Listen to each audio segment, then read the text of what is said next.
Hello friends, welcome to TFC media planet leave. Friends, ఈ సృష్టిలో మనుగడ అనేది జీవుల యొక్క జాతిని బట్టి కొనసాగుతూ వచ్చింది అని మనం ఎన్నోసార్లు తెలుసుకున్నాం. అయితే ఇక్కడ మనుషులే కావచ్చు, జంతువులే కావచ్చు, పక్షులు కావచ్చు, ఏ జాతికి చెందిన జీవి ద్వారా ఆ జాతి ప్రాణులు మాత్రమే తరువాత కాలంలో మనుగడను కొనసాగిస్తూ వచ్చాయి. ఈ సృష్టి ఇలానే కొనసాగుతుంది అని చాలామంది భావిస్తుంటారు. కానీ ఈ ప్రపంచానికి కొంతమంది మనుషుల మనుగడ, వారి ఉనికి జంతువుల ద్వారా తెలియజేయబడిందంటే నమ్ముతారా? వినడానికే చాలా ఆశ్చర్యంగా ఫీల్ అవుతుంటారు. ఈ సకల సృష్టి మీద పెత్తనం చెలాయిస్తున్న మనుషులు జంతువుల ద్వారా ప్రపంచానికి పరిచయం కావడం ఏంటి అని వింతగా చూస్తారు. కానీ ఇది నిజం. మీ ఆశ్చర్యాలను నిజం చేస్తూ కొంతమంది మనుషులు జంతువుల ద్వారా పరిచయం చేయబడగా, వారిలో కొంతమంది ఇంకా జంతువుల ప్రవర్తన కలిగి ఉండి, మరికొంతమంది మనుషుల మధ్యకు వచ్చినప్పటికీ తాము ఒక కొత్త జాతి మధ్యలో ఉన్నట్టు మదనపడేవారు ఉన్నారు.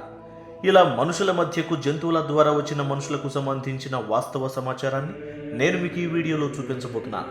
అయితే ఇక్కడ మీరు ఈ విషయాల గురించి తెలుసుకునేటప్పుడు వీటిని కల్పితంగా భావించే అవకాశం ఉండొచ్చు. కానీ ఇది అనేక పరిశోధనల ద్వారా బయటపడిన వాస్తవ నిజాలు.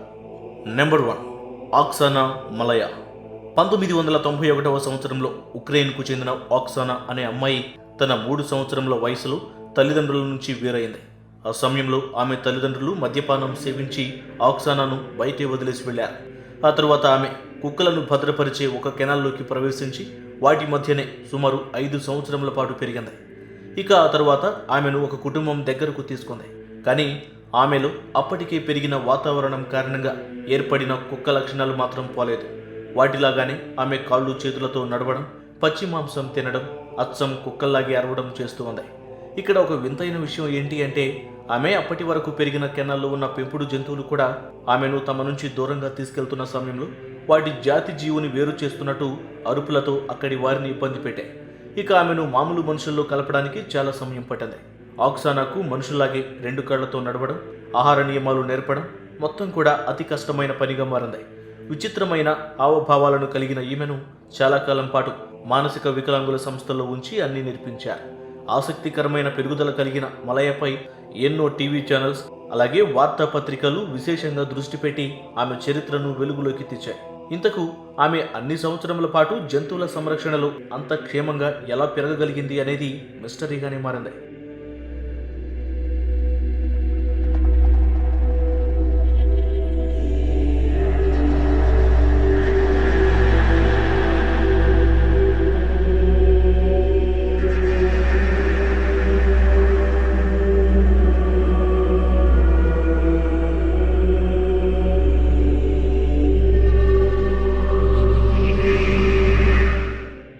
Number 2, Marina Chapman. కొలంబియాలో నివసిస్తున్న మెరీనా చాప్మన్ అనే యువతి తన 5 సంవత్సరముల వయసులో కిడ్నాప్ చేయబడి అడవిలోనే వదిలివేయబడింది. ఆ సమయంలో ఆమెకు ఆ ప్రాంతం పట్ల కనీసం అవగాహన లేకపోవడంతో ఎటు వెళ్లాలో తెలియక ఆ అడవిలో నివసిస్తున్న సమయంలో ఆ ప్రాంతంలో నివసించే కోతులు ఆమెకు తోడుగా ఉన్నట్లు ఆమె స్వయంగా వెల్లడించింది. ఆ సమయంలో అడవిలో ఉన్న నలుపు తెల్లగా ఉన్న తెలివైన కోతులతో పాటు ఆమె తన చిన్ననాటి జీవనాన్ని కొనసాగించింది. ఈ సమయంలోనే ఆమె అచ్చం వాటిలాగానే తినడం, వాటిలాగా సైగలతో మాట్లాడటం, ఒక ప్రాంతం నుంచి మరో ప్రాంతానికి వేగంగా కదలడం నేర్చుకున్న చాప్మన్ను ఆయా జాతుల కోతులు తమ జాతి ప్రాణిగానే భావించి వాటిలో చేర్చుకొని ఆమెకు అడవిలో ఎలా జీవనాన్ని గడపాలి, ఆహారం కోసం ఎలా వెతకాలి వంటి అన్ని విషయాలను నేర్పించాయి. ఈ క్రమంలోనే అడవుల్లో వేటకు వెళ్లిన కొంతమంది ఆమెను కనుగొని బంధించి తీసుకొచ్చి ఒక చోట అప్పగించారు. అదృష్టం ఏంటి అంటే ఆమె ఎక్కడైతే మిస్ అయిందో మరలా ఆ ప్రాంతానికి చేరుకుంది. కొంతకాలం తర్వాత ఆమె పెళ్లి చేసుకొని జనవాసంలో కలిసిపోయి తన 2 కుమార్తెలతో బ్రిటిష్ గృహిణిగా మారింది. ఈ క్రమంలోనే తన చిన్ననాటి జీవితానికి సంబంధించి incredible story of a girl rise with by monkeys అనే పుస్తకాన్ని రచించడం జరిగింది. అసలు ఒక అమ్మాయి వన్యప్రాణులైన కోతుల మధ్య పెరిగిందంటే నిజంగా నమ్మశక్యంగాని మిస్టరీయే అని చెప్పాలి. జాతీయ మీడియా సైతం మెరీనా చాప్మన్ జీవితంపై ఎన్నో ప్రసారాలు చేశాయి. నెంబర్ 3, రాకోమ్ పిజియాంగ్. ఈమె కాంబోడియాలోని ఒక దట్టమైన అడవి ప్రాంతంలో కనుగొనబడింది. ఈ అడవికి పరిసర ప్రాంతాల్లో నివసించే ఒక గ్రామస్తుడు ఆహారం కోసం వేరే ప్రాంతానికి వెళ్తున్న సమయంలో ఆ అడవిలో రాకోమ్ను చూడటం జరిగింది. ఈ సమయంలోనే ఆమె ఒంటిపైనున్న గుర్తులను చూసి ఆమె 19 సంవత్సరముల క్రితం తప్పిపోయిన తన కూతురుగా భావించి తీసుకుని వెళ్ళాడు. ఆమె తప్పిపోయిన తర్వాత అడవిలో తిరిగే జంతువులతో స్నేహం చేసి, మరీ ముఖ్యంగా కోతులతో సహవాసాన్ని ఏర్పరచుకొని వాటి లక్షణాలను ఎక్కువగా ఆపాదించుకుంది.